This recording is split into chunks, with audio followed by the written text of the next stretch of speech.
రమేష్ అట్లా కట్టపండి పోయి పతంగి ఉదయం దారా రే.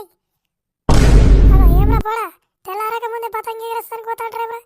ఇంకా గిన్నెలకు పోయి పిండి వాటి తీసుకురాలి, ఇద్దరు పోయి సోపత్తాను పోయి పట్టించుకొని రా పరి. ఓ నర్సాక, నేను పొద్దుగాల లేవగానే పిండి పట్టించుకొని వచ్చిన. అప్పుడే అంత పని చేసుకొని ఇప్పుడు రెడీగా ఉన్న పతంగి ఎగరేస్తానికి. అబ్బా పెట్టినవరా లొల్లి. అబ్బో నువ్వు దండు చెరువునవరా పోడా, జర్రమ్మ పోరని చెప్పకపోయినవరా పొద్దుగాల లేచేస్తుండే మరి. అరే రమేష్ గారిని చూసి నేర్చుకోరా, నీకంటే చిన్న పోరాడు ఎంత హుషారున్నారా.